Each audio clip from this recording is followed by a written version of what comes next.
Hey guys, Ash here coming at you today with what is a re-emergence of air episode now that we have level 4 lava hounds and level 7 balloons. I think air is actually viable in the late game again, so I'm going to show you some examples of how to attack different types of bases. I'm even going to show you a fail by yours truly, and we'll kind of analyze what went wrong. By the way, just use the donate now feature. I know that's going to be a topic of quite a lot of controversy. The community seems to be exploding with negativity around the donate now. To a dirty gemmer like yours truly, I actually kind of like the feature, but I would prefer us not to have to gem the resources. That way it wouldn't be so expensive, because although it is actually a very, very small deal because you're gemming the resources, you're not expending your own, it is very pricey still. It's much cheaper just to go ahead and cook up the troop yourself and gem the finish time.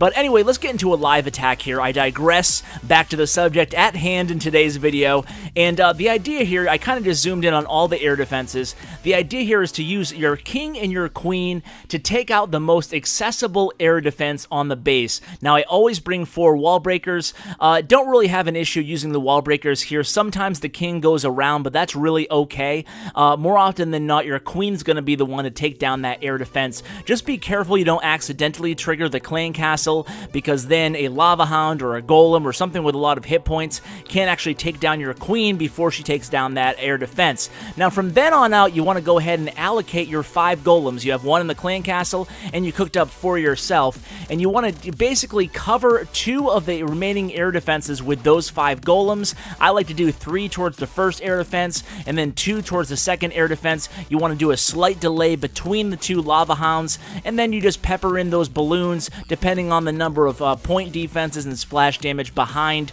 those areas that you're trying to clear. Now, you can see here, I'm actually able to just sneak in some balloons on the back end here because it's very light defensively in the southern part of this base, and it's as easy as that, guys. I don't want to oversimplify things, but at the same time, I also don't want to overcomplicate things. I will be showing you plenty of replays in today's episode, and we'll really get inside the nitty-gritty of how to attack a more challenging base, as well as some anti-3-star designs versus a trophy base, stuff like that. And like I said, we are going to go ahead and hop into a fail next and just cover where I went wrong. Hopefully you don't make the same mistake, and the stakes were high, unfortunately, as it was a war attack, so you don't see a lot of people sharing failed raids. I've always tried to share failed raids when I have them. Well, not all of them, obviously, but I try to share them when I can, when I think it will be a valuable resource to you guys, and we'll definitely go ahead and do that. That's definitely a main source of criticism, not towards my channel, but to YouTube in general, and rightfully so in many cases, that, hey, you're only seeing the highlight raids, guys. You're not seeing all the fails. So I do try to put in some fails to help you guys out, and I guess in a way it's a little cathartic for me as well. So before we do that, check out my base right now. It's a very tricky base design, and it's certainly a very popular base design. I have no idea where it originated. It's not my own base design, but I have not been 2-starred in the wild since I've been using this base. Only been a few days, but it's been 5 or 6 attacks that I've either defended or gotten a 1-star. It's just so tricky to funnel your troops around that center, around that core of the base. By the way, if you want to copy it, go ahead and take a look. Now, later on in this episode, I will show you how to 3-star this base using Penta LaLoon as well. So we'll get to that in a little bit, but first I want to hop right into that fail I talked about. It was in this war, so unfortunately the stakes were high, and yours truly totally choked. So let's go ahead to Battle Day and dig out this raid, and we'll analyze where I went wrong. And upon watching this replay a couple times now, there are really 3 areas that if I had to do it over, I would have done so. So one is the entry point, right? So I got a little greedy, and I thought that maybe I could take down this queen as well as that air defense, all with my king and my queen, and I failed in doing that. And I since have changed my spell selection and my entire strategy when I hit a base like this, one of these ring bases with that kind of open core. So stay tuned for that later on in the video. So my barbarian king kind of reroutes to the center there, so that was good. I did take out the enemy queen, but that's really not your #1 objective with these heroes in these Penta LaLoon raids, right? So your main objective is to take down 1 air defense, and then secondary, taking out the queen, is a total bonus. But you need to take down an air defense, or at least you'd really like to, and then from there on out, I make another mistake. So #1, didn't get the air defense down. Number 2, I send 3 hounds in on my initial southwest side, and then I send 2 hounds in my northwest side, which is all fine. But the real issue here was my balloon deployment. I put way too many balloons in the, because I was worried about that Inferno Tower, so I put way too many balloons in the southwest, and instead I went really light with the balloons in the west. You can see at 9 o'clock I have to deploy a couple more balloons onto that Wizard Tower, and that screws my timing all off. Eventually those balloons are going to get to the center, but I wanted to clone all the balloons and have them clumped up when they got to the center at the same time. That way they could all benefit from my Grand Warden's Eternal Tome ability, and then I'd have the clone balloons on rage, I'd have the rest of the balloons, they'd be invulnerable, and then they get all the way to that Inferno Tower, I'd freeze it, and everything would be awesome. Instead, I was really late on those balloons. I deployed too few balloons to 9 o'clock. The third mistake of the raid was that 5th back-end Lava Hound. I should have deployed him around 12 o'clock or 11 o'clock rather than 2 o'clock. That was way too far east, and then I left a Wizard Tower and an Archer Tower up on the board. All in all, an awful raid by yours truly. Very, very, very bad raid. So I really want to forget that memory, and I'm going to show you now how I prefer hitting these type of bases instead. Now, this is not the same base, but it is the same idea with the air defenses and the heroes along the edges of the map, and this is what I prefer now. Now, I was lucky the queen actually jumped outside, but either way, I would have easily taken out the queen. I'm actually using a couple miners. That's really just me trying to experiment with the miners rather than a necessity on these type of attacks. So I take down the enemy queen. I did not get an air defense, but it's okay because now you can see I'm not bringing a clone spell against these type of bases. Rather, I'm bringing 2 lightnings and 1 earthquake. Now, I zap quaked that northwest air defense, and that's going to allow me to deploy the 3 hounds on one side, the 2 hounds on the other side, and then the hounds will migrate towards that only remaining air defense right through the center of the map, and therefore triggering any air bombs that might be in the center, as well as, obviously, more importantly, providing cover for the rest of my balloons. Now, let's talk a little bit about the deployment of this strategy in general, right? So, you do hit the base kind of from 2 angles, sometimes 3 if you have a back-end Lava Hound. Obviously, you have 5 Lava Hounds at your disposal here, and you can even take 4 Lava Hounds on some attacks. You can even take 6. I've actually seen 6 Lava Hounds work as well, but usually if you bring 6, you run into the issue of them not popping at the end. You'll see I already run into this issue only bringing 5, so that's why I think 5 is really that sweet spot against most bases. You can see on this raid here, because I used the Zap Quake on that northwest air defense, 2 of my hounds actually haven't popped yet, but that's okay because they're going to go ahead and provide some nice cover fire